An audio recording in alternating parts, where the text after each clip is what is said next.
जीना यहाँ मरना यहाँ, इसके सिवा जाना कहाँ। जी चाहे जब हमको आवाज दो, हम हैं वहीं हम थे जहाँ। दोस्तों नमस्कार। आप सभी लोगों का एक बार फिर से मैं स्वागत करता हूं आपके अपने ही channel Housefull show with Nitin में। दोस्तों 2 दिन पहले ही गायक मुकेश जी का जन्मदिन था और आज हम मुकेश जी के बारे में ही कुछ बातें करेंगे और जानेंगे उनके जीवन से जुड़े कुछ अनछुए पहलू। दोस्तों यदि आपने मेरा चैनल सब्सक्राइब नहीं किया है तो मैं निवेदन करूंगा कि सब्सक्राइब कर लें और दोस्तों बेल आइकन और ऑल के ऑप्शन को जरूर प्रेस करें जिससे कि सारे नोटिफिकेशंस आप लोगों तक पहुंच पाए। दोस्तों 22 जुलाई 1923 के दिन मुकेश जी का जन्म हुआ था जोरावर चंद माथुर और चांद रानी जी के घर। और मुकेश जी अपने माता पिता की 10 संतानों में छठे नंबर की संतान थे।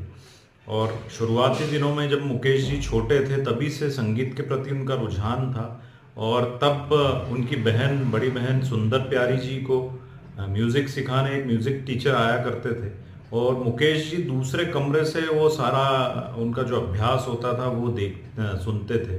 और वहीं पे उस म्यूज़िक टीचर को एक और शिष्य मिल गए मुकेश जी के रूप में। दोस्तों मुकेश जी की स्कूली शिक्षा जारी रही और 10वीं कक्षा तक आने के बाद उन्होंने पढ़ाई छोड़ दी और फिर कुछ दिन पब्लिक वर्क्स डिपार्टमेंट दिल्ली में काम किया और उसी दौरान वे म्यूज़िक रिकॉर्डिंग्स पे भी ध्यान देते, अपने गायन पे भी ध्यान देते और कुछ वाद्यों को भी उन्होंने सीखा। और दोस्तों एक बार जब उनकी बहन सुंदर प्यारी जी की शादी थी तब मुकेश जी ने वहाँ कुछ गीत गाए और उन गीत को गाते देख उनके एक जो डिस्टेंट रिलेटिव थे, रिश्तेदार थे, मोतीलाल जी, जो कि फिल्मों में भी एक एक्टर थे, हीरो थे, उन्होंने जब देखा तो वो बहुत प्रभावित हुए और मुकेश जी को उनकी माता पिता की आज्ञा दिला मुंबई ले आए वे। और वहाँ पे एक संगीत गुरु पंडित जगन्नाथ प्रसाद से उन्हें विधिवत संगीत की शिक्षा दिलाई। और दोस्तों फिर मुकेश जी ने 1941 में एक फिल्म निर्दोष में बतौर एक्टर और बतौर सिंगर काम किया और उसी फिल्म में दोस्तों मुकेश जी का पहला गाना रिलीज हुआ। इस गीत के बोल थे दिल ही बुझा हो तो। और दोस्तों यहाँ से मुकेश जी की बतौर एक्टर और सिंगर यात्रा शुरू हुई।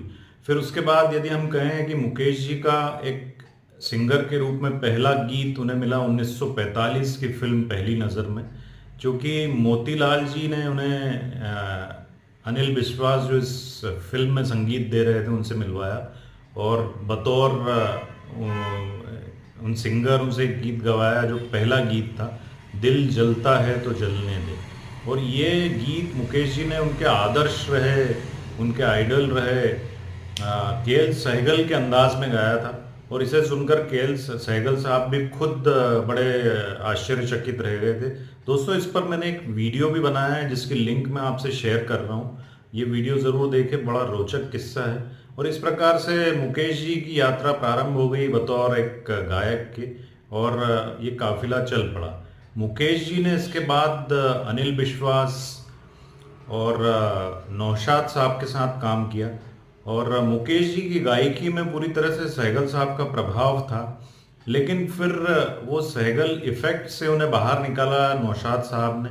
उनकी एक फिल्म आई थी अंदाज जिसमें दिलीप कुमार और राज कपूर दोनों काम कर रहे थे और दिलीप कुमार के लिए उसमें आवाज़ दी थी मुकेश जी ने और रफ़ी साहब ने उसमें राज कपूर साहब के लिए आवाज़ दी थी। और वहीं से मुकेश जी की एक अपनी स्टाइल, एक अपना अंदाज बाहर निकाल के लाए संगीतकार नौशाद साहब और मुकेश जी का फिर काफिला चल पड़ा। 1949 में एक फिल्म आई आग, जिसमें मुकेश जी ने पहली बार राज कपूर के लिए आवाज़ दी थी और शंकर जयकिशन के साथ में उनकी जो दोस्ती बनी, जो पार्टनरशिप बनी, वो काफ़ी लंबे समय तक चलती रही। और फिर मुकेश जी ने अपने करियर के सबसे ज़्यादा गीत शंकर जयकिशन के लिए गाए, जो कि लगभग 133 गीत थे। और दोस्तों 1946 में मुकेश जी को प्रेम हो गया। प्रेम हुआ एक ब्राह्मण परिवार की लड़की से जिसका नाम था सरल त्रिवेदी, और उनके पिता रायचंद त्रिवेदी इस शादी के सख्त खिलाफ थे, क्योंकि मुकेश जी फिल्मों में गायक थे और उस समय इस प्रोफेशन को अच्छा नहीं माना जाता था, जिसमें अस्थायी इनकम होती थी। और चूंकि मुकेश जी के जो ससुर साहब, होने वाले ससुर साहब थे, वो एक बहुत ही धनाढ्य परिवार से थे, तो वे चाहते थे कि ऐसे लड़के से शादी हो जो कि आर्थिक रूप से बहुत सक्षम हो। और इस शादी का, इस विवाह का बहुत विरोध हुआ, और तब मुकेश जी ने भाग कर के बॉम्बे में शादी करी मोतीलाल जी के सहयोग से। कांदिवली में एक मंदिर है, वहाँ मुकेश जी की शादी सरल जी से हुई। और काफ़ी मुकेश जी के रिश्तेदारों ने भी, और त्रिवेदी जी जो मुकेश जी के ससुर साहब थे, उनके रिश्तेदारों ने भी ये कयास लगाया या भविष्यवाणी की कि ये शादी जो है ये ज़्यादा दिन टिकेगी नहीं, और मुकेश जी और सरल जी का तलाक हो जाएगा और दोनों अलग हो जाएंगे। लेकिन दोस्तों ऐसा हुआ नहीं। ये शादी 30 वर्षों तक, मुकेश जी की मृत्यु तक अनवरत जारी रही, और इस दौरान मुकेश जी की 5 संतानें हुई।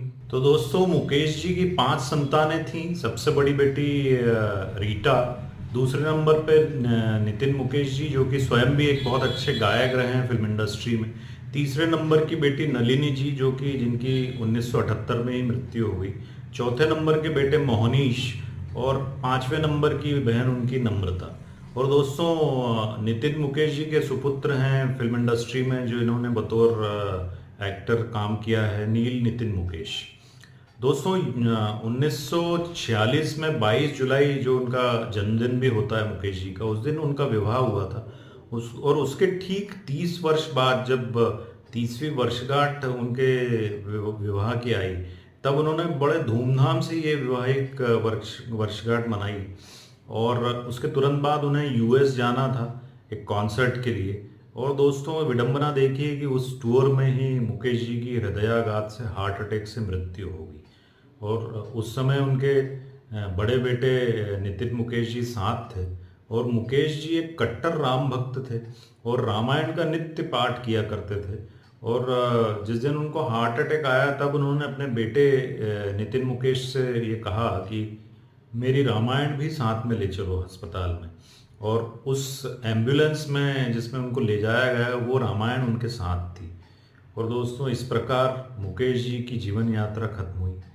मुकेश जी ने हमें बहुत बेहतरीन गीत दिए हैं, एक से बढ़कर एक। और दोस्तों उन गीतों ने भारतीय जनमानस को झकझोर के रख दिया था।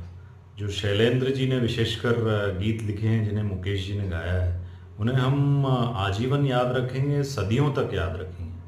दोस्तों मुकेश जी को अपने कैरियर में 4 फिल्म फेयर अवार्ड मिले थे, जिसमें पहला फिल्म फेयर अवार्ड उन्हें फिल्म अनाड़ी के लिए, जो कि शंकर जयकिशन जी ने जिसका निर्देशन किया था, वो उनको 1959 में 1959 में मिला था।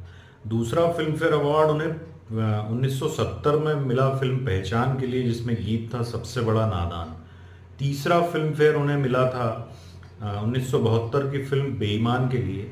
और आखिरी फिल्म फेयर दोस्तों उन्हें मिला था फिल्म कभी कभी, जिसके संगीत निर्देशक खयाम साहब थे। 1974 की फिल्म कभी कभी मेरे दिल में ख्याल आता है, उस गीत के लिए।